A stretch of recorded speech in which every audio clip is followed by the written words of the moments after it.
ಪಾವನಾತ್ಮರೇ, ಧನ್ಯಾತ್ಮರೇ, ನಿಮ್ಮೆಲ್ಲರಲ್ಲಿಯೂ ಅನಂತ ಶರಣಾರ್ಥಿಗಳು. ರಾಧಾ, ಆಕೆಯ ಶರೀರದ ಬಣ್ಣ ಹಳದಿ ಬಣ್ಣ. ಆ ಹಳದಿ ಬಣ್ಣ ಯಾಕಂದ್ರೆ ಪ್ರೇಮದ ಮೂರ್ತಿ ರಾಧಾ. ರಾಧಾ ಅಂದ್ರೆ ಭಕ್ತಿ, ಭಕ್ತಿ ಅಂದ್ರೆ ರಾಧಾ.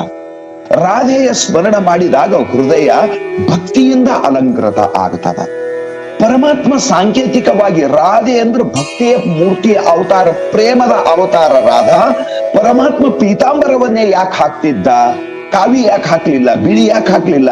ಪೀತಾಂಬರವನ್ನೇ ಯಾಕೆ ಹಾಕ್ತಿದ್ದ ಅಂದ್ರೆ ಸಾಂಕೇತಿಕವಾಗಿ ಪರಮಾತ್ಮ ಹೇಳ್ತಾ ಇದ್ದಾನ, ನಾನು ಭಕ್ತಿಯನ್ನ ಧಾರಣ ಮಾಡ್ತೀನಿ, ನಾನು ಭಕ್ತಿಯನ್ನ ಗ್ರಹಣ ಮಾಡ್ತೀನಿ, ಭಕ್ತಿಯನ್ನ ನಾನು ಅಪ್ಪಿಕೊಳ್ಳುತ್ತೇನೆ, ಭಕ್ತಿಯನ್ನೇ ನಾನು ಧರಿಸ್ತೇನೆ. ಭಗವಂತನ ಧಾರಣ ಸಾಮರ್ಥ್ಯ ಬರಬೇಕು ಅಂದ್ರೆ ಹೃದಯದೊಳಗ ಭಕ್ತಿ ಪ್ರಾರಂಭ ಆಗಬೇಕು. ಭಕ್ತನ ಉಪಾಸನ ಮಾಡ್ಲಾರ್ದೇನೆ ಭಕ್ತಿ ಬರಂಗಿಲ್ಲ. ಭಕ್ತನ ಚರಿತ್ರ ಅನುಸಂಧಾನ ಮಾಡ್ಲಾರ್ದೇನೆ ಹೃದಯದೊಳಗ ಭಕ್ತಿ ಬರಂಗಿಲ್ಲ. ನಮ್ಮ ಹೃದಯದೊಳಗ ಭಕ್ತಿ ಪ್ರಾರಂಭ ಆಗಬೇಕು. ಭಕ್ತಿಮಯ ನಮ್ಮ ಹೃದಯ ಆಗ್ಬೇಕು. ಭಕ್ತಿಯಿಂದ ನಮ್ಮ ಹೃದಯ ಅಲಂಕೃತ ಆಗಬೇಕು ಅಂದ್ರ ಭಕ್ತನ ಜೀವನದ ಅನುಸಂಧಾನ ನಾವು ಮಾಡಬೇಕು. ಅವನ ಚರಿತ್ರೆಯ ಅನುಸಂಧಾನವನ್ನು ನಾವು ಮಾಡಬೇಕು. ಪರಮಾತ್ಮ ಹುಟ್ಟ ಬಿಟ್ಟ ಬಟ್ಟೆಗಳನ್ನ ಧರಿಸ್ತಾ ಇದ್ದಾನ ಉದ್ಧವ. ಪರಮಾತ್ಮ ಹಾಕಿಕೊಂಡು ಬಿಟ್ಟಿರ್ತಕ್ಕಂಥ ಆಭರಣಗಳನ್ನ ಉದ್ಧವ ಧರಿಸ್ತಾ ಇದ್ದಾನ. ಪರಮಾತ್ಮನ ಕುಂಡಲಗಳನ್ನ ಉದ್ಧವ ಧರಿಸ್ತಾ ಇದ್ದಾನ. ಎಂತ ಉದ್ಧವ ಇರಬೇಕು? ಪರಮಾತ್ಮ ತಾನು ಉಪಯೋಗ ಮಾಡಿರ್ತಕ್ಕಂಥ ವಸ್ತುಗಳೆಲ್ಲ ಉದ್ಧವನಿಗೆ ಹಾಕಿ ಪರಮಾತ್ಮ ನೋಡ್ತಾನ ಅಂದ್ಮೇಲ ಎಂತ ಉದ್ಧವನ ಭಾಗ್ಯ ಇರಬೇಕು. ಅಂತ ಉದ್ಧವ ನಂದ ಗೋಕುಲಕ್ಕೆ ಬಂದಿದ್ದಾನ. ನಂದ ಗೋಕುಲಕ್ಕೆ ಬಂದಿರ್ತಕ್ಕಂಥ ಸಂದರ್ಭದೊಳಗೆ ಬಹಳ ಸುಂದರವಾದ ಮಾತನ್ನ ಹೇಳ್ತಾ ಮಹಾನುಭಾವರು ಒಂದು ಮಾತನ್ನ ಹೇಳ್ತಾ ಇದ್ದಾರೆ. ಸ್ವಾಮಿ ಅಖಂಡಾನಂದ ಸರಸ್ವತಿಯವರು, ಎಲ್ಲಿಯವರೆಗೆ ಭಕ್ತನ ಸಂಘ ಪ್ರಾಪ್ತ ಆಗಂಗಿಲ್ಲ, ಎಲ್ಲಿಯವರೆಗೆ ಸಂತನ ಸಂಘ ಪ್ರಾರಂಭ ಆಗಂಗಿಲ್ಲ, ಎಲ್ಲಿಯವರೆಗೆ ಸಂತನ ಸಂಘ ನಮಗೆ ಸಿಗಂಗಿಲ್ಲ, ಅಲ್ಲಿಯವರೆಗೆ ನಮ್ಮ ಹೃದಯದೊಳಗ ಭಕ್ತಿ ಪ್ರವೇಶ ಆಗಂಗಿಲ್ಲ. ಸಂತನ ಸಂಘ ಅಂತ ಎದಕ್ ಅನ್ಬೇಕು? ಸಂತ ಅಂದ್ರೇನು? ಸಂತನ ಸಂಘ ಅಂದ್ರೇನು? ಸತ್ಸಂಗ ಅಂದ್ರೇನು? ಅದರ ಪರಿಚಯ ನಮಗಾಗ್ಬೇಕು. ಬಹಳ ಸಾರಿ ನಾವು ಸತ್ಸಂಗ ಮಾಡ್ತೇವ್ರಿ, ಅವ್ರು ಸತ್ಸಂಗ ಜೀವಿಗಳ್ರಿ, ಸದಾ ಸತ್ಸಂಗದಾಗ ಇರ್ತಾರ್ರಿ, ಇವು ಮಾತುಗಳನ್ನ ನಾವು ಪ್ರಯೋಗ ಮಾಡ್ತೇವಿ. ಆದ್ರ ಸತ್ಸಂಗ ಅಂದ್ರೆ ಏನು, ಸಂತ ಅಂದ್ರೆ ಏನು ಅನ್ನುವ ಮಾತುಗಳ ಸರಿಯಾದ ತಿಳುವಳಿಕೆ, ಅದರ ವ್ಯಾಖ್ಯಾನ, ಅದರ ಪರಿಚಯ, ಸಂತನ ಪರಿಚಯ, ಸಂತನ ಸಂಘದ ಪರಿಚಯ ನಮ್ಗಾಯ್ತು ಅಂದ್ರೆ ನಮ್ಮ ಸಂಘ ಎಂಥದು, ನಾವು ಮಾಡುವುದು ಸತ್ಸಂಗವೋ ಹೇಗೋ ಅಂತ ನಮ್ಮ ಅನುಭವಕ್ಕೆ ಬರ್ತದ. ಮಹಾನುಭಾವರು ಬಹು ಸುಂದರವಾದ ಮಾತನ್ನ ಹೇಳ್ತಾ ಎಷ್ಟು ಚಂದ ಒಂದು ಮಾತನ್ನ ಹೇಳ್ತಾ ಅದಾರ ಅಂತ ಕೇಳಿದ್ರ, ಯಾವ ಮಹಾಪುರುಷನ ಸಂಘವನ್ನ ಮಾಡುವುದರಿಂದ, ಸಂತನ ಸಂಘವನ್ನ ಮಾಡುವುದರಿಂದ ಹೃದಯ ಅದು ಉತ್ಥಾನ ಆಗಬೇಕು. ಮನಸ್ಸು ಅಧೋ ಮಾರ್ಗದೊಳಗೆ ಹರಿತಿತ್ತಲ್ಲ, ಮನಸ್ಸು ಊರ್ಧ್ವ ಮಾರ್ಗದೊಳಗೆ ಹರಿಬೇಕು. ಹೃದಯ ಮ್ಯಾಲ ಬರಬೇಕು, ಉತ್ಥಾನವನ್ನ ಹೊಂದಬೇಕು. ಹೃದಯ ಭಾವ ವಿಭೋರ ಆಗಬೇಕು. ವಾಸನೆಗಳು ಕೆಳಗಾದವು, ವಿಷಯಗಳ ಕಡೆ ಹರಿಯುವುದು ಅಧೋಮುಖ ಅದ. ಹೃದಯ ಅಂದ್ರೆ ಮನಸ್ಸು ವಿಷಯದ ಕಡೆ ಹರಿಯುವುದು ಅದು ಅಧೋ ಮಾರ್ಗ ಅದ, ತಮೋ ಮಾರ್ಗದ. ಪರಮಾತ್ಮ ಗೀತೆಯಲ್ಲಿ ಹೇಳಿದ, ತಮೋಗುಣಿ ಮನುಷ್ಯ ಏನ್ ಮಾಡ್ತಾನ ಅಂದ್ರ ಕೆಳಗ ಹರಿತಾದ. ಸತ್ವಸ್ಥ ಏನ್ ಮಾಡ್ತಾ ಇದಾನ ಅಂದ್ರ ಊರ್ಧ್ವ ಗಚ್ಚತಿ ಸತ್ವಸ್ಥಾಹ, ಅಧೋ ಗಚ್ಚತಿ ತಾಮಸಾಹ. ತಮೋಗುಣಿ ಮನುಷ್ಯ ಕೆಳಗರಿತಾನ ಅಂದ್ರೇನು? ವಾಸನಾ ಮಾರ್ಗದೊಳಗೆ ನಡೀತಾನ ಅಂದ್ರೇನು? ವಿಷಯಗಳ ಆಪೇಕ್ಷೆ ಮಾಡ್ತಾನ ಹಗಲು ರಾತ್ರಿ. ಯಾರ ಮನಸ್ಸು ಸದಾ ವಿಷಯಗಳ ಚಿಂತನ ಮಾಡ್ತದ, ಯಾರ ಮನಸ್ಸು ಸಂಪೂರ್ಣ ವಾಸನಾವಿಷ್ಟ ಅದ, ವಾಸನಾ ಮಾರ್ಗ ಅಧೋ ಮಾರ್ಗದ ವಿಷಯ ಮಾರ್ಗ ಅದ. ವಿಷಯ ಮಾರ್ಗದೊಳಗ ಹರಿಯುವುದು ಇದು ವಾಸನಾ ರೀತಿ ಅದ. ಯಾವ ಸಂತನ ದರ್ಶನದಿಂದ ಅಧೋಮುಖವಾದ ಮನಸ್ಸು ಊರ್ಧ್ವಮುಖ ಆಗುತ್ತದೆಯೋ, ಊರ್ಧ್ವಮುಖವಾಗುವ ಮಾತುಗಳು ಕೇಳ್ತೇವೋ, ಅವನ ದರ್ಶನದಿಂದ ಮನಸ್ಸು ಊರ್ಧ್ವಮುಖ ಆಗ್ಬೇಕು. ಅವನ ಮಾತು ಕೇಳಿ ಮನಸ್ಸು ಊರ್ಧ್ವಮುಖ ಆಗ್ಬೇಕು. ಮನಸ್ಸಿನ ಗತಿಯೊಳಗೆ ಪರಿವರ್ತನ ಆಗ್ಬೇಕು. ಅವನಿಗೆ ಸಂತ ಅಂತ ಕರೀತಾರ. ಯಾವ ಮಾತುಗಳು ಕೇಳುವುದರಿಂದ, ಯಾವ ಮಹಾಪುರುಷನ ಸಂಘದಿಂದ ಅಧೋಮುಖವಾದ ಮನಸ್ಸು ಊರ್ಧ್ವಮುಖ ಆಗ್ಬೇಕು. ಊರ್ಧ್ವಮುಖ ಮಾಡುವ ಸಾಮರ್ಥ್ಯವುಳ್ಳ ಸಂಘಕ್ಕೆ ಸತ್ಸಂಗ ಅಂತ ಕರೀತಾರೆ.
ಶಿವಾಯ ಶಾಂತಾಧಾರ ನಮಃ ಶಿವಾಯ ಶಾಶ್ವತ ಸತ್ಯ ನಮಃ ಶಿವಾಯ ಶುಭ ಭಾಂಡಾರ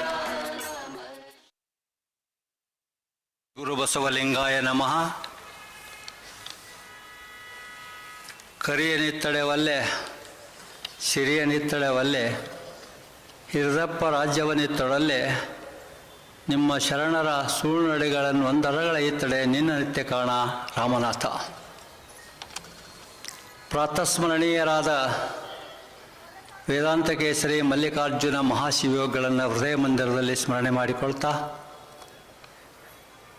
ಅವರ ಕರಕಮಲ ಸಂಜಾತರಾದಂಥ ವಿಶ್ವಸಂತರು, ಮಹಾಮಾನವತಾವಾದಿಗಳು, ಪೂಜ್ಯರು ಹಾಗೂ ನಮ್ಮೆಲ್ಲರ ಮನಸ್ಸಿನಲ್ಲಿ ಜ್ಞಾನದ ವಿತ್ತನ್ನು ಬಿತ್ತಿದಂಥ ಪೂಜ್ಯರಾದ ಶ್ರೀ ಸಿದ್ದೇಶ್ವರ ಅವರನ್ನೂ ಕೂಡ ಹೃದಯ ಮಂದಿರದಲ್ಲಿ ಸ್ಮರಣೆ ಮಾಡಿಕೊಳ್ತಾ, ಜ್ಞಾನಯೋಗಿ ಪರಮಪೂಜ್ಯ ಸಿದ್ದೇಶ್ವರ ಮಹಾಸ್ವಾಮಿಗಳವರ ಗುರು ಮಹೋತ್ಸವದಲ್ಲಿ ಪಾಲ್ಗೊಂಡಂಥ ಎಲ್ಲ ಪೂಜ್ಯರ ಅಡಿದಾವರೆಗಳಲ್ಲಿ ಭಕ್ತಿಯ ಪ್ರಣಾಮಗಳನ್ನು ಸಲ್ಲಿಸ್ತಾ, ಇಲ್ಲಿ ಸಮಾವೇಶಗೊಂಡಂಥ ಎಲ್ಲ ಶರಣ ತಂದೆ ತಾಯಿಗಳೇ ತಮ್ಮೆಲ್ಲರಿಗೂ ಶರಣಾರ್ಥಿ.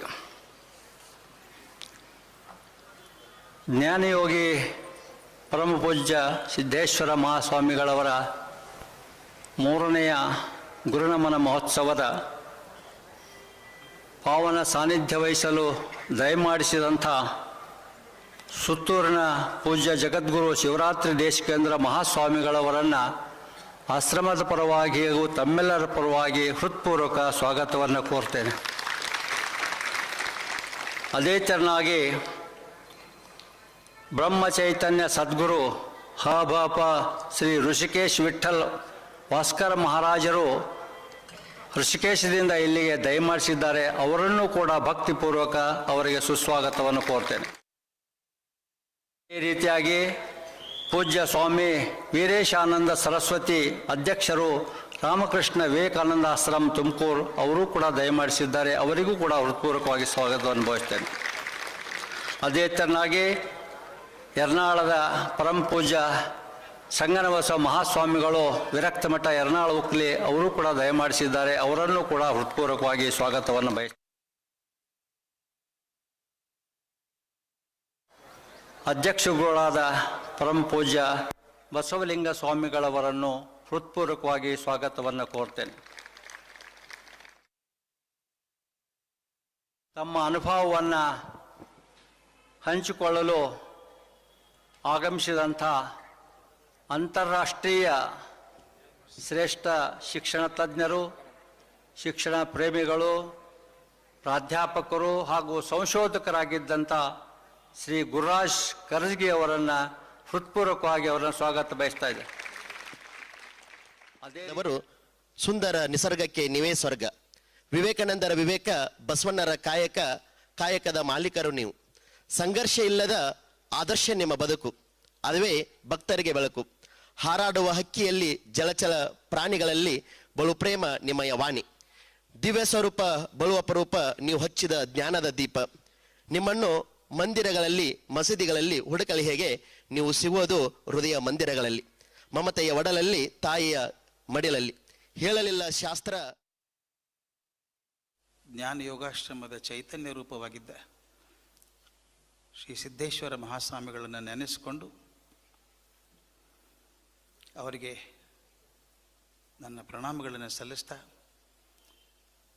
ಇಲ್ಲಿರುವಂಥ ಎಲ್ಲ ಗುರುಗಳಿಗೆ, ಹಿರಿಯರಿಗೆ, ಆತ್ಮೀಯರಿಗೆ, ವಿದ್ಯಾರ್ಥಿಗಳಿಗೆ ಎಲ್ರಿಗೂ ನನ್ನ ನಮಸ್ಕಾರ.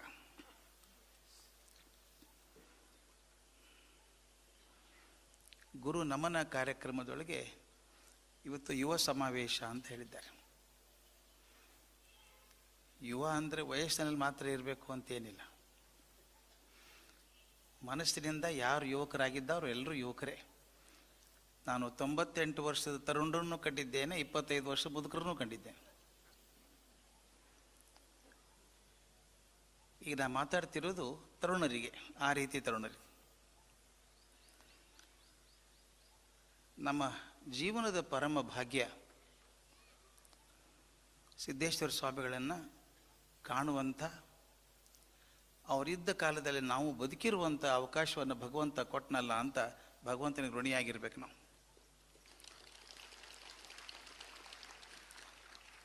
ಅದೊಂದು ಅಸಾಮಾನ್ಯ ವ್ಯಕ್ತಿತ್ವ. ಅದು ಮಾತಿನಲ್ಲಿ ಹೇಳೋಕೆ ಹೋದರೆ ಮಾತು ಸೋತು ಹೋಗ್ತದೆ. ತುಂಬ ದೊಡ್ಡದಾದನ್ನು ವರ್ಣನೆ ಮಾಡೋದು ಹೇಗೆ? ನನಗೊಂದು ವಿಚಾರ ಬಂದಿತ್ತು. ನಮ್ಮಲ್ಲಿ ಭೂತತ್ವ ಮತ್ತು ಆಕಾಶ ತತ್ವ ಅಂತ ಎರಡು ಮಾತಿದ್ದಾವೆ. ಭೂಮಿ ಮತ್ತು ಆಕಾಶ. ಭೂಮಿಗೆ ಗಂಧವತಿ ಅಂತ ಕರೀತಾರೆ. ತುಂಬ ವಾಸನೆ, ಭೂಮಿ ಮೇಲೆ ಎಲ್ಲ ಕಡೆಗೂ ವಾಸನೆ, ಥರದ ವಾಸನೆಗಳು. ವಾಸನೆಗಳು ಅಂತಂದರೆ ಪರಿಮಳ, ಕೆಟ್ಟ ವಾಸನೆ ಅಂತ ಅಷ್ಟಲ್ಲ, ನಮ್ಮ ಜನ್ಮ ಜನ್ಮಾಂತರದ ವಾಸನೆಗಳು ಸೇರ್ಕೊಂಡಿದ್ದಾವೆ ಅದರೊಳಗೆ. ಭೂಮಿ ಗಂಧವತಿ, ಬರೀ ಗಂಧ ಎಲ್ಲ ಕಡೆ ಇರುವಂಥದ್ದು. ಆಕಾಶ ನಿರ್ಗಂಧ, ಆಕಾಶಕ್ಕೆ ಗಂಧ ಇಲ್ಲ, ನಿರ್ಲೇಪ, ಎದಕ್ಕೂ ಅಂಟ್ಕೊಳ್ಳಲ್ಲ ಅದು. ಆದರೆ ಎಷ್ಟು ಚಂದ ಅಂದರೆ ಆಕಾಶಕ್ಕೂ ಮತ್ತು ನೆಲಕ್ಕೂ ಬಿಡಲಾಗದಂಥ ಅನ್ಯೋನ್ಯಾಶ್ರಯ ಸಂಬಂಧ. ಅದಕ್ಕೆ ನೆಲ ಇಲ್ಲದೆ ಆಕಾಶ ಇಲ್ಲ, ಆಕಾಶ ಇಲ್ಲದೆ ನೆಲ ಇಲ್ಲ. ಆಕಾಶದಲ್ಲಿ ಮಳೆ ಸುರಿಸದೆ ಹೋದರೆ ನೆಲ ಬದುಕೋದು ಕಷ್ಟ. ಆಕಾಶದಲ್ಲಿ ಮೋಡ ಕೊಡೋದೇ ನೆಲ, ಒಂದಕ್ಕೊಂದು ಇಲ್ಲದೆ ಬದುಕೋಗಿಲ್ಲ. ಅದು ಅಲ್ಲದೆ ಆಕಾಶಕ್ಕೆ ನೆಲದ ಆಕರ್ಷಣೆ, ನೆಲಕ್ಕೆ ಆಕಾಶದ ಆಕರ್ಷಣೆ. ನಾವು ಹೋಗ್ತಿರ್ತೀವಿ ನೆಲದ ಮೇಲೆ ಒಂದು ವಿಮಾನ ಕಾಣಿಸಿದ ತಕ್ಷಣ ನೋಡಬೇಕು ಅನ್ನಿಸ್ತದೆ. ಆಕಾಶದಲ್ಲಿ ಹೋಗ್ತಿರುವಂಥ ಲೋಹದ ಹಕ್ಕಿ ಬಗ್ಗೆ ನಮ್ಮ ಆಸಕ್ತಿ, ವಿಮಾನದಾಗ ಹೋಗೋರಿಗೆ ವಿಂಡೋ ಸೀಟ್ ಅಂತ ಕೊಡ್ತಾರೆ. ಅಲ್ಲಿ ಏನು ನೋಡೋದು? ಬಗ್ಗೆ ಕೆಳಗೆ ನೋಡೋದು, ನೆಲದಾಗ ಹೆಂಗೆ ಕಾಣಿಸ್ತದೆ. ಎಷ್ಟು ಚಂದ ನೋಡ್ರಿ ಇದು. ಆಕಾಶದಾಗ ಹೋದವ್ರ ನೆಲದ ಬಗ್ಗೆ ಪ್ರೀತಿ, ನೆಲದಾಗಿದ್ದವ್ರಿಗೆ ಆಕಾಶದ ಬಗ್ಗೆ ಪ್ರೀತಿ. ಇದನ್ನು ಸ್ವಲ್ಪ ನಾವು ಅರ್ಥ ಮಾಡಿಕೊಂಡ್ರೆ ಯಾವ ವ್ಯಕ್ತಿ ಈ ಭೂಮಿ ಮೇಲೆ ಅಡ್ಡಾಡಿದ್ರು ಅದು ಅರ್ಥ ಆಗ್ಬೇಕು ನಮ್ಗೆ. ಅವ್ರು ಯಾಕೆ ಆ ಮಟ್ಟ ಮುಟ್ಟಿದ್ರು, ನಡೆದಾಡೋ ದೇವರಾದರು ಅನ್ನೋದು ಅರ್ಥ ಆಗಬೇಕಾದ್ರೆ ಇವೆರಡೂ ಕಲ್ಪನೆ ನಮಗಿರ್ಬೇಕಾಗ್ತದೆ. ಗಂಧ ಅಂದರೆ ಎಲ್ಲರ ಜೊತೆ ಸಂಬಂಧ ಇಟ್ಕೋಬೇಕು. ಭೂಮಿ ಮೇಲೆ ಇದ್ದಿದ್ದೀನಿ, ಎಲ್ಲರ ಜೊತೆಗೆ ಮಾತಾಡಬೇಕು, ಹರಟೆ ಹೊಡಿಬೇಕು, ಹೆಂಗಿದ್ದೀರಿ, ಆರಾಮಿದ್ದೀರಿ, ಮನೆಯಾಗೆಲ್ಲ ಆರಾಮದ ಅಂತ ಎಲ್ಲರಿಗೂ ಕೇಳಬೇಕು. ಅವ್ರ ದುಃಖಕ್ಕೆ ತಾನು ಮಡಿಬೇಕು, ಸಂತೋಷದಲ್ಲಿ ತಾನು ಸಂಭ್ರಮದಲ್ಲಿ ಭಾಗವಹಿಸಬೇಕು. ಅಂದರೆ ಈ ಜೀವಂತ ಸಂಬಂಧಗಳ ಬಗ್ಗೆ ತನ್ನ ಪ್ರೀತಿಯನ್ನು, ಅಂತಃಕರಣವನ್ನು, ದುಃಖವನ್ನು, ದುಮ್ಮಾನವನ್ನು ಹಂಚಿಕೊಂಡು ಬದುಕೋದು ಭೂಮಿ ಗುಣ, ಗಂಧವತಿ ಅದು. ಆಕಾಶ ನಿರ್ಲೇಪ ಅಂತ ಹೇಳಿದ್ದಾನೆ, ಅದಕ್ಕೆ ಯಾವ್ಯಾವುದು ಅಂಟ್ಕೊಳ್ಳೋದಿಲ್ಲ ಅದು. ಅಕಸ್ಮಾತ್ ಒಬ್ಬ ವ್ಯಕ್ತಿಗೆ ಈ ಭೂಮಿಯ ಗಂಧ ತತ್ವದ ಜೊತೆಗೆ ಆಕಾಶದ ನಿರ್ಲೇಪ ಅನ್ನೋ ಸಾಧ್ಯ ಆದರೆ, ಅಂದರೆ ಎಲ್ಲರ ಜೊತೆಗೆ ಇದ್ಕೊಂಡು ಅವ್ರ ಸುಖದಲ್ಲಿದ್ದು ಸಮಭಾವ ಅದು ಇದ್ದು ಮಾತಾಡ್ತಾ ಅದು ಯಾವುದೂ ನಂದಲ್ಲ ಅಂತ ಇಡೋದಾದರೆ ಆ ವ್ಯಕ್ತಿಗೆ ನೆಲದ ಮತ್ತು ಆಕಾಶದ ಎರಡೂ ತತ್ವಗಳು ಸೇರ್ಕೊಂಡಿದ್ದಾವೆ ಅಂತ. ಅಂಥ ಮನುಷ್ಯ ಮಾತ್ರ ದೇವಮಾನವರಾಗ್ತಾರೆ, ಸಿದ್ದೇಶ್ವರರಾಗ್ತಾರೆ. ಪ್ರೀತಿಯನ್ನು ಮಾತಾಡಬೇಕು, ಹೆಂಗಿದ್ದೀರಿ, ಆರಾಮಿದ್ದೀರಿ, ಮನೆಯಾಗೆಲ್ಲ ಆರಾಮದ, ಎಲ್ಲರಿಗೂ ಕೇಳಬೇಕು. ಆ ಪ್ರೀತಿ ಇಟ್ಕೊಳ್ಳೋದು, ಆದ್ರೆ ತಾನು ನಿರ್ಲೇಪ, ಮತ್ತೆ ಯಾವುದೂ ಅಂಟ್ಕೊಳ್ಳೋದಿಲ್ಲ. ಪೂರ್ವ ಜನ್ಮದ ಭಾಗ್ಯ ಅಂತ ನಾನು ಅಂದ್ಕೊಂಡಿದ್ದೀನಿ. ದರ್ಶನ ಆಗೋದು ಭಾಳ ಅಪರೂಪ ಅಂಥವ್ರದ್ದೆಲ್ಲ. ನೀವೆಲ್ಲ ಪುಣ್ಯ ಮಾಡಿದ್ರಿ, ಇಲ್ಲೇ ಇದ್ರಿ. ಜಗತ್ತಿನ ಬೇರೆ ಕಡೆ ಹೇಳಿದ್ರೆ ನಂಬುದಿಲ್ಲ ಮಂದಿ ಹಿಂಗೆ ಇರ್ತಾರೆ ಅಂತ ತಿಳ್ಕೊಂಡು ನಂಬಿದಂಥ ವ್ಯಕ್ತಿ ಅವ್ರು ನೆನೆಸ್ಕೊಳ್ಳೋದು ಗುರುನಮನ ಕಾರ್ಯಕ್ರಮ. ಇವತ್ತು ನನಗೆ ಯುವಕರನ್ನ ಉದ್ದೇಶಿಸಿ ಮಾತಾಡ್ರಿ ಅಂತ ಹೇಳಿದರು. ನಾನು ಅಂದ್ಕೊಂಡದ್ದು ತುಂಬ ಸುಲಭವಾಗಿ 15-20 ಪಾಯಿಂಟ್ ಏನು ಹೇಳೋದಿಲ್ಲ, 3 ಪಾಯಿಂಟ್. ಆ 3 ಪಾಯಿಂಟ್ ಸರಿಯಾಗಿ ನಮ್ಮ ತರುಣಿಯರು ಅರ್ಥ ಮಾಡಿಕೊಂಡ್ರೆ ಜೀವನ ಚೆಂದ ಆಗ್ತದೆ ಅನ್ನಿಸ್ತು. ಎಲ್ಲರೂ ಯಶಸ್ಸು ಬರಬೇಕು ಅಂತ ಪ್ರಯತ್ನ ಮಾಡ್ತಾರೆ. ಯಶಸ್ಸು ಬೇಡ ಅಂತ ಯಾರೂ ಅನ್ನೋದಿಲ್ಲ, ಎಲ್ರಿಗೂ ಯಶಸ್ಸು ಬೇಕು. ಆದರೆ ಏನಾದರೂ ಯಶಸ್ಸು ಸಿಗ್ತದೆ ಅಂತ ಗೊತ್ತಿಲ್ಲ. ಕೆಲವು ಹೇಳ್ತಾರೆ ಯಶಸ್ಸು ಬೇಕಂದ್ರೆ ಭಾಳಷ್ಟು ರೊಕ್ಕ ಇರಬೇಕು. ನಾನು ಯಾವುದೋ ದೇಶದಾಗ ಪಾಠ ಮಾಡುವಾಗ ಸಕ್ಸಸ್ ಅಂದ್ರೆ ಏನು ಅಂತ ಕೇಳಿದೆ. ಹುಡುಗಿಂದು you should have lots of money, ಭಾಳಷ್ಟು ರೊಕ್ಕ ಇರಬೇಕು ಅಂತ. ನಾ ಕೇಳಿದೆ, ಆಯ್ತಮ್ಮ, ಪ್ರಪಂಚದಾಗ ಅತ್ಯಂತ ಶ್ರೀಮಂತ ವ್ಯಕ್ತಿ ಯಾರು? ಇವತ್ತು ಬೇಡ, 2000 ಇಸ್ವಿಗೆ ಪ್ರಪಂಚದಂತ ಶ್ರೀಮಂತ ವ್ಯಕ್ತಿ ಯಾರಾಗಿದ್ದರು? ಗೂಗಲ್ ನೋಡ್ಲಾರ್ದೆ ಹೇಳಬೇಕು ಅಂತ ಹೇಳಿದೆ. ನೆನಪಾಗಲಿಲ್ಲ ಅವ್ರಿಗೆ. ಯಾರು ನೆನಪಿಡ್ತಾರೆ ರೀ? ಯಾರು ಶ್ರೀಮಂತಿರ್ತಾವೆ, ನಮಗೇನು ಮಾಡೋದು? 2000 ಇಸ್ವಿಗೆ ಅತ್ಯಂತ ಶ್ರೀಮಂತ ವ್ಯಕ್ತಿ ಯಾರಿಗೂ ನೆನಪಿಲ್ಲ. ಅದು ಯಶಸ್ಸಲ್ಲದು. ಹಣ ಬೇಡ ಅಂತಲ್ಲ, ಹಣ ಬೇಕು, ಅವಶ್ಯಕತೆಗಳನ್ನು ಪೂರೈಸೋಕೆ ಹಣ ಬೇಕು. ಸುಂದರ ಮಾತು ಹೇಳಿದರು ಬಸವಣ್ಣವರು. ಭಗವಂತನಿಗೆ ಕೇಳ್ತಾರೆ, ಏನೂ ಮಾಡಬೇಡ, ನನ್ನ ತಲೆ ಯಾವಾಗಲೂ ಬಾಗಿರಲಿ, ನನ್ನ ಕೈ ಯಾವಾಗಲೂ ಮುಗಿದಿರಲಿ, ಸಾಕು ಇಷ್ಟು ಅಂದರು. ಆದ್ದರಿಂದ ಮಹಾತ್ಮ ಅಂತ ಕರೆದರು. ಮಹಾತ್ಮ ಅಂತ ಸುಮ್ಮನೆ ಜ್ಞಾನದಿಂದ ಮಹಾತ್ಮ ಅಲ್ಲ, ಸುಮ್ಮನೆ ಸಮಾಜದಲ್ಲಿ ಮಹಾತ್ಮ ಅಲ್ಲ, ಭಾವದಿಂದ ಮಹಾತ್ಮನಾಗಿದ್ದರು. ಎಲ್ಲಿ ನಾವು ಬಯಸ್ತೇವೆ ಹೇಳಿ? ದೇವನ ಹತ್ತಿರ ಹೋಗಿ ನನ್ನ ತಲೆ ಬಾಗಿರಲಿ, ಕೈ ಮುಗಿದಿರಲಿ ಅಂತ ಎಂಥ ಅದ್ಭುತ ಮಾತು ಕೇಳಿದರು. ಆದ್ದರಿಂದಲೇ ಎಲ್ಲಿ ಬಸವಣ್ಣನವರು ಅಲ್ಲಿ ಇಡೀ ದೇಶದ ಜನ ಬಂದರು. ಎಲ್ಲೆಲ್ಲಿಂದ ಜನ ಬಂದರು, ದೇಶದ ಮೂಲೆ ಮೂಲೆಗಳಿಂದ ಜನ ಬಂದರು. ಎದಕ್ಕೆ ಬಂದರು? ಏನಿಲ್ಲ, ಬಸವಣ್ಣವರ ಸಮೀಪದಲ್ಲಿ ಒಂದು ಕ್ಷಣ ಕೂಡಬೇಕಂತ ಬಂದರು, ಒಂದು ಕ್ಷಣ ಇರಬೇಕಂತ ಬಂದರು. ಯಾಕೆ? ಅಷ್ಟು ಅವರು ಬಸವಣ್ಣನವರು ಕರೆದರು, ಎಲ್ಲರಿಗೂ ವಂದಿಸಿದರು, ತುತ್ತ ಅನ್ನ ಕೊಟ್ಟರು, ಸಂತೋಷಪಟ್ಟರು. ಮಹಾತ್ಮ ಆದರು, ಮಹಾತ್ಮ ಆದರು. ಯಾರ ಮನಸ್ಸು ಒಡೆದಿಲ್ಲ ಅಂಥವ್ರಿಗೆ ಮಹಾತ್ಮ ಅಂತ ಕರೀತಾರೆ. ಯಾರ ಮನಸ್ಸು ಚಿನ್ನ ವಿಚ್ಛಿನ್ನ, it is broken into pieces, ಮನಸ್ಸೆಲ್ಲ ಒಡೆದು ಛಿದ್ರವಾಗ್ತದೆ, ಸಣ್ಣದು ಆಗ್ತದೆ, ಅಂಥವರಿಗೆ ಅಲ್ಪ ಆತ್ಮರು ಅಂತ ಕರೆದರು. ವಿಶಾಲವಾದ ಮನಸ್ಸಿನವರಿಗೆ ಮಹಾತ್ಮರು ಅಂತ ಕರೆದರು, ಮಹಾತ್ಮ ಅಂತ ಕರೆದರು. ಅಂಥವರು ಜಗತ್ತಿನಲ್ಲಿ ಯಾರು ಬಾಳಿ ಬದುಕಿ ಹೋಗ್ತಾರೆ ಅಂಥವರ ಮಾತಿನಲ್ಲಿ ಸತ್ಯ ಮೂಡಿಕೊಂಡಿರ್ತದೆ. The truth is reflected in their words. ಅವರು ಸತ್ಯ ಅದರಾಗ ಮೂಡ್ತದೆ, ಅದರಾಗ ಜ್ಞಾನ ಇರ್ತದೆ. ಅಂಥ ಮಹಾನುಭಾವರ ಮುಖದಿಂದ ಬಂದದ್ದು ಉಪನಿಷತ್ತು. ಕೂಡಬೇಕು. ಇಂಥವರಿಗೆ ಗುರುಗಳು ಅಂತ ಕರೀತಾರೆ. ಇಂಥ ಗುರುಗಳ ಸಮೀಪ ಕೂತ್ರೆ ನಮ್ಮ ಮನಸ್ಸು ಹೆಂಗೆ ಸಣ್ಣದಾಗ್ತದೆ? ದೊಡ್ಡ ಮನಸ್ಸಿನವರ ಹತ್ತಿರ ಕೂತ್ರೆ ಮನಸ್ಸು ಸಣ್ಣದಾಗೋದಿಲ್ಲ, ದೊಡ್ಡದಾಕೋತ ಹೋಗ್ತದೆ. ಸಣ್ಣ ಮನಸ್ಸಿನವ್ರ ಹತ್ತಿರ ಕೂತ್ರೆ ಮನಸ್ಸು ಸಣ್ಣದಾಕೋತ ಹೋಗ್ತದೆ. ಮನಸ್ಸು ದೊಡ್ಡದ ಮಾಡಬೇಕು. ಇದಕ್ಕಿಂತ ದೊಡ್ಡ ಕಲ್ಚರ್, ಸಂಸ್ಕೃತಿ ಯಾವುದು? ಒಬ್ಬ ಮನುಷ್ಯ ಸುಸಂಸ್ಕೃತ ಆದ, he became cultured. What is the criterion for it? ಏನದ? ಹೇಗೆ ಹೇಳೋದು? ಸಾಕ್ಷಿ ಏನು? ಏನಿಲ್ಲ. ಆ ಮನುಷ್ಯ ಸುಸಂಸ್ಕೃತ. ಇದಕ್ಕೆ ಅರ್ಥ ಏನು ಅಂದರೆ ಮನಸ್ಸು ಒಡೆದಿಲ್ಲ ಅಷ್ಟೇ. ದೊಡ್ಡ ಮನಸ್ಸು ಇರಬೇಕು, ದೊಡ್ಡ ಮನಸ್ಸಾಗಿರಬೇಕು. ಸಣ್ಣ ಮಕ್ಕಳಲ್ಲಿ ಇರ್ತದೆ. ಸಣ್ಣ ಮಕ್ಕಳನ್ನು ಸುಮ್ಮನೆ ನೋಡ್ಬೇಕು ನೀವು, ಅವಕ್ಕೆ ಅದು ಗೊತ್ತಿಲ್ಲ, ಇದು ಗೊತ್ತಿಲ್ಲ. ಆಡೋ ಪ್ರಸಂಗ ಬಂದಾಗ ನಾವು ದೊಡ್ಡವರು ಆಡ್ತಾ ಇದ್ರೆ ದೊಡ್ಡವರು ಕೂಡನೇ ವ್ಯವಹರಿಸ್ತಾರೆ. ಸಣ್ಣ ಮಕ್ಕಳು ಹಂಗಲ್ಲ, ಯಾವುದೂ ನೋಡೋದಿಲ್ಲ. ಕಪ್ಪ ಬಿಳಿ ಕೆಂಪ ಏನು ನೋಡೋದಿಲ್ಲ. ಶ್ರೀಮಂತ ಬಡವ ಅನ್ನುವ ಪ್ರಶ್ನೆ ಇಲ್ಲ. They mix with everyone. We do not like to mix with others. ನಮಗೆ ಹೆಂಗೆ? ನಾನು ಮಿಲಿಯೋನಿಯರ್ ಇದ್ರೆ ನೀವು ಮಿಲಿಯೋನಿಯರ್ ಇರು, ನಾನು ಬಿಲಿಯನಿಯರ್ ಇದ್ರೆ ನೀವು ಬಿಲಿಯನಿಯರ್ ಇರು. ಹೌದಲ್ಲ? ಮಕ್ಕಳು ಹಂಗಲ್ಲ. ಯಾರ ಮಕ್ಕಳಂತ ಅವ್ರಿಗೆ ಗೊತ್ತೂ ಇಲ್ಲ. ಎಷ್ಟು ಸಹಜ, ಶಾಂತ, ಸಹಜ. ನಾನು ಶ್ರೀಮಂತ ಅಂತ ಅವ್ರ ತಂದೆ ಅಂತಾನ, ಅವ ಅನ್ನೋದಿಲ್ಲ, ಹುಡುಗ ಅನ್ನೋದಿಲ್ಲ. ಅವನಿಗೆ ಬಡತನ ಇಲ್ಲ, ಶ್ರೀಮಂತಿರಬೇಕು, ಶ್ರೀಮಂತಿಕೆ ಇರಬಾರ್ದು.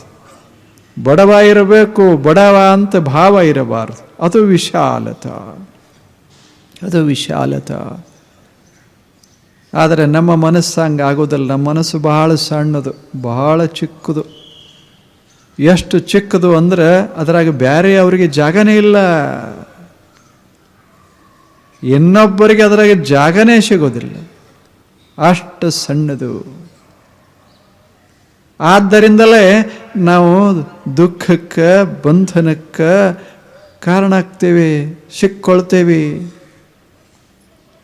ದುಃಖ ಉಂಟಾಗಲಿಕ್ಕೆ ಕಾರಣ, ಸಮಸ್ಯೆಗಳು ಉಂಟಾಗಲಿಕ್ಕೆ ಕಾರಣ, ಮನಸ್ಸಿನಲ್ಲಿ ಅಸಮಾಧಾನ ಇರೋದಕ್ಕೆ ಕಾರಣ ಏನು ಅಂದರೆ ಮನಸ್ಸು ಒಡಿತು, ಮನೆ ಒಡಿತು. ಅಲ್ಲೇನು ನಿಮಗೆ ಕಥೆ ಗೊತ್ತದ? ಧ್ರುವನ ಕಥೆ ಅದು. ಧ್ರುವನ ತಾಯಿ ಸುನೀತಿ, ಇನ್ನೊಬ್ಬ ತಾಯಿ ಸುರುಚಿ, ಉತ್ಥಾನಪಾದ ರಾಜ. ಸುಮ್ಮನೆ ಕಥೆ ದೊಡ್ಡದಲ್ಲ, ಆ ಘಟನಾ ಎಷ್ಟು ಅದ್ಭುತದೆ. ಸುರುಚಿಗೂ ಒಬ್ಬ ಮಗ, ಸುನೀತಿಗೂ ಒಬ್ಬ ಮಗ. ಸುನೀತಿಯ ಮಗ ಧ್ರುವ ಸಣ್ಣ ಹುಡುಗ, ಒಂದಿಷ್ಟ ಹುಡುಗ. ಒಂದು ದಿವಸ ಆ ಹುಡುಗ ತಂದೆ ಉತ್ಥಾನಪಾದನ ತೊಡೆ ಮೇಲೆ ಬಂದು ಹಿಂಗೆ ಕುಂತ, ಸಿಂಹಾಸನ ಮೇಲೆ ಕೂತಾಗ, ಉತ್ಥಾನಪಾದ ರಾಜ ಸಿಂಹಾಸನ ಮೇಲೆ ಕೂತಾನೆ, ಮಗ ಧ್ರುವ ಬಂದು ತೊಡೆ ಮೇಲೆ ಕೂತ. ಉತ್ಥಾನಪಾದ ರಾಜನ ಮಗ ಧ್ರುವ. ಅವನಿಗೆ ಇಬ್ಬರು ಹೆಂಡ್ರು, ಒಬ್ಬರು ನೀತಿವಂತಳಾದ ಸುನೀತಿ, ಇನ್ನೊಬ್ಬಳು ಸುಂದರರಾದಂಥ ಸುರುಚಿ. ಆದರೆ ನೋಡಬೇಕು, ಆ ಧ್ರುವ ಬಂದು ಯಾವಾಗ ತೊಡಿ ಮೇಲೆ ಕುಂತ, ಇದು ಮಲತಾಯಿಗೆ ಹಿಡಿಸ್ಲಿಲ್ಲ, ಸುರುಚಿಗೆ ಹಿಡಿಸ್ಲಿಲ್ಲ. This is how our minds work. ನಾವು ದೊಡ್ಡವರು ಸಣ್ಣವರು ಅನ್ನೋದು ಇವಾಗ ಗೊತ್ತಾಗೋದು. ಯಾವಾಗ ತನ್ನ ತಂಗಿ, ತನ್ನ ಅಕ್ಕ ಸುನೀತಿ, ತಾನು ತಂಗಿ, ಅಕ್ಕನ ಮಗ ಬಂದು ತಂದೆ ತೊಡೆ ಮೇಲೆ ಕೂತ್ರೆ ತಂಗಿಗೆ ಸಮಾಧಾನ ಆಗಲಿಲ್ಲ. ಬಂದ್ಲು, ಸಿಟ್ಟಿಗೆದ್ದು ಹಿಡಿದು ಜಗ್ಗಿದ್ಲು, ಕೆಳಗಿಳಿಸಿದ್ಲು, ತನ್ನ ಮಗನ ಕೂಡಿಸಿದ್ಲು. ಮನಸ್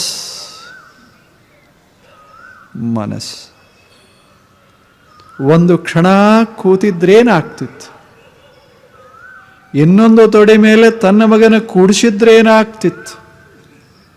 ನಿನಗ ಹಕ್ಕಿಲ್ಲ ಅಂತ ಹೇಳಿದ್ಲು. ಮನಸ್ಸು ಹೆಂಗೆ ದೊಡ್ಡವ್ರು ಇರ್ಬೋದು, ರಾಣಿ ಇರ್ಬೋದು, ಅದರ ಮನಸ್ಸು ಕ್ಷುಲ್ಲಕ ಅಷ್ಟೆ, ಕ್ಷುಲ್ಲಕ. ಇಂಥ ಮನಸ್ಸಿನಿಂದಲೇ ಮನಿಗಳು ಒಡೆದು ಹೋಗ್ತಾವ. ಯಾಕೆ ಹೊಡಿತಾವ ಮನಿ? ಸಂಪತ್ತಿನ ಕೊರತೆಯಿಂದ ಒಡೆಯೋದಿಲ್ಲ, ರೊಕ್ಕ ಕಡಿಮೆದ ಅಂತ ಮನಿ ಒಡೆಯೋದಿಲ್ಲ, ಮನಸ್ಸು ಕಡಿಮೆದ ಅಂತ ಮನಿ ಒಡಿತಾವ. ಸಮಾಜ ಯಾಕೆ ಹೊಡಿತಾವ? ಮನಸ್ಸು ಸಣ್ಣದದ ಅಂತ ಸಮಾಜ ಹೊಡಿತಾವ. ಮತ್ತೆ ಎದರಿಂದೂ ಹೊಡೆಯೋದಿಲ್ಲ. ಮಾತು ತಪ್ತವ, ಮನಸ್ಸ ಹೊಲಸಾದ ಬಳಿಕ ಮಾತು ಹೊಲಸಾಗ್ತಾವ, ಮಾತು ಹೊಲಸಾದ ಬಳಿಕ ವ್ಯವಹಾರಗಳು ಹೊಲಸಾಗಿ ಹೋಗ್ತಾವ, ಹೋರಾಟ ಶುರುವಾಗ್ತದೆ, ಕೆಡ್ತಾವ. ಎಷ್ಟು ಕೆಟ್ಟು ಹೋಗ್ತವೆ. ಇಲ್ಲದಾವಲ್ಲ 4 ಹೂಗಳದಾವ, ಒಂದು ಕೆಂಪದ, ಒಂದು ಹಳದಿ ಅದ, ಒಂದಿಷ್ಟು ಕೆಳಗೆ ಹಸಿರು ಎಲೆಗಳದಾವ. ಏನು ಜಗಳ ಮಾಡ್ಯಾವೇನು ಹೇಳಿ? ನಾ ಕೆಂಪ, ನೀ ನನ್ನ ಸಮೀಪ ಇರಬೇಡಂತವೇನು? ಆದರೆ ಹಂಗಿಲ್ಲ, ನನ್ನ ಮಗನೇ ಕೂಡಬೇಕು, ಇನ್ನೊಬ್ಬರ ಮಗ ಕೂಡಬಾರ್ದು. ಮತ್ತು ಇನ್ನೊಬ್ಬರು ಅಲ್ಲವರು, ಅವನೇ ತಂದೆ, ಅಕ್ಕ. ಎಷ್ಟು ಸಣ್ಣ ಮನಸ್ಸದೆ, ಎಷ್ಟು ಸಣ್ಣ ಮನಸ್ಸದೆ. ಇಂಥ ಮನಸ್ಸು ಕಟ್ಟಿಕೊಂಡು ನಾವು ಜೀವನದಲ್ಲಿ ಉದ್ಧಾರ ಆಗ್ತೇವೆ ಅಂದರೆ ಹೆಂಗಾಗ್ತದೆ ಹೇಳಿ? ದೊಡ್ಡವ್ರಿಗೆ ನಾವು ದೊಡ್ಡವರು ಯಾಕಂತೇವಿ ಅಂದ್ರೆ ಅವರು ಬಹಳ ಜನ, ಬಹಳ ಸಂಪತ್ತು ಅವ್ರ ಹತ್ತಿರ ಅದ ಅಂತ ಅನ್ನೋದಿಲ್ಲ, ಅವ್ರ ಮನಸ್ಸು ದೊಡ್ಡದ. ಹೋಗ್ಲಿ, ಕೂಡ್ಲಿ, ನನ್ನ ಮಗ ಕೂತರು ಅಷ್ಟೇ, ಆಕೆ ಮಗ ಕೂತರು ಅಷ್ಟೇ, ಒಂದು ಕ್ಷಣ ಅಷ್ಟೆ. ಭಾವ ಇಷ್ಟು ಮನಸ್ಸು ಹೆಂಗೆ ಕೆಲಸ ಮಾಡ್ತಾವ. ಕಥಿ ಮಹತ್ವದ್ದಲ್ಲ, ಅಲ್ಲಿರುವ ಮನಸ್ಸುಗಳ ಕ್ರೀಡಾ. The nature of the human mind. ಎಷ್ಟು ವಿಚಿತ್ರದ ಮನಸ್ಸು.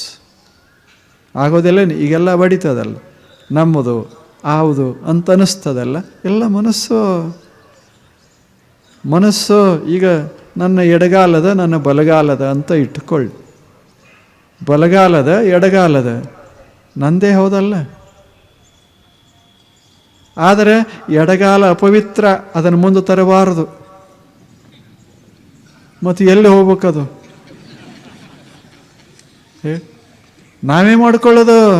ನಮ್ಮ ಮನಸ್ಸೇ ದೇಹ ಮಾಡೋದಿಲ್ಲ. ದೇಹ ಬಲನೂ ಅಷ್ಟೇ, ಎಡನೂ ಅಷ್ಟೇ.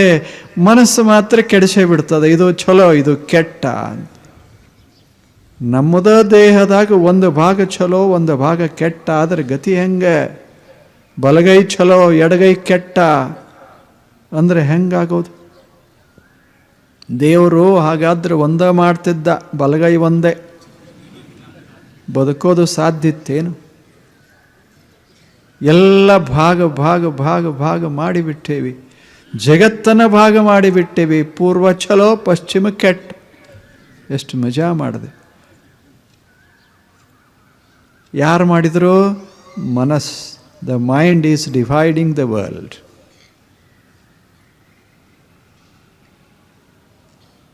ಎಂಥ ಅದ್ಭುತವಾದ ಜಗತ್ತು. ಮನಸ್ಸು ಕೆಡಿಸ್ತು.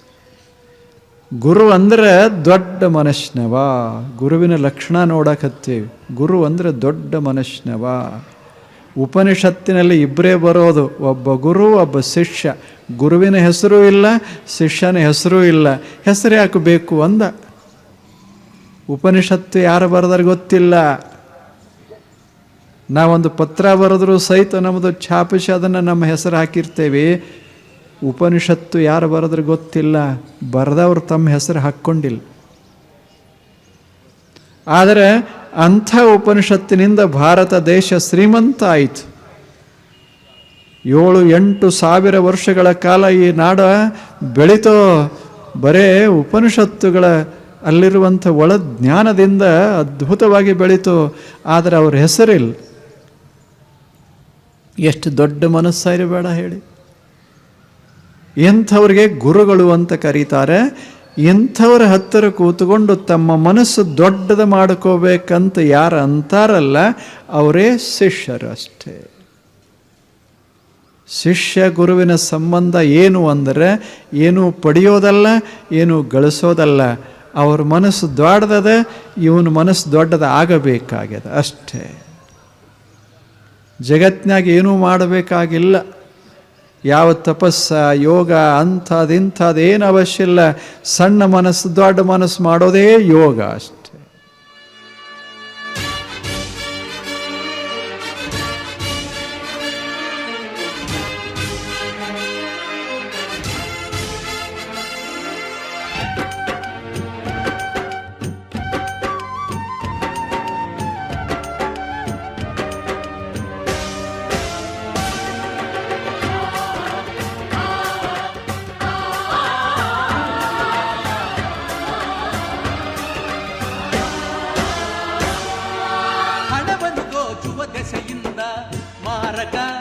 ಮಾದಕ ಕೊಡುವುದೇ ಸುಖ ಪಡುವುದೇ.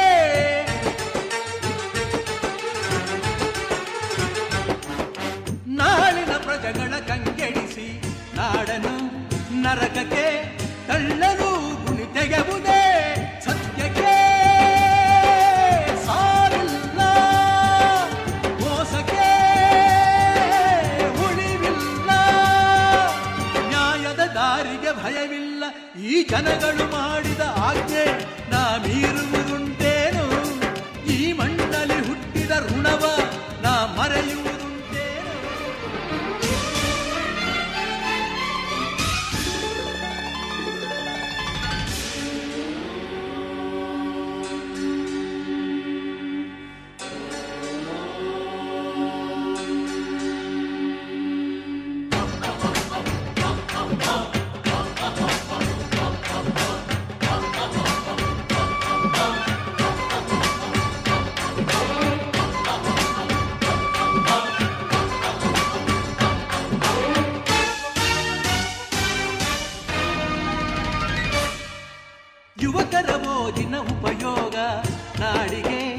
ದೊರೆತರೆ ಚಿನ್ನದ ಬೆಳೆ ಬೆಳೆವುದು.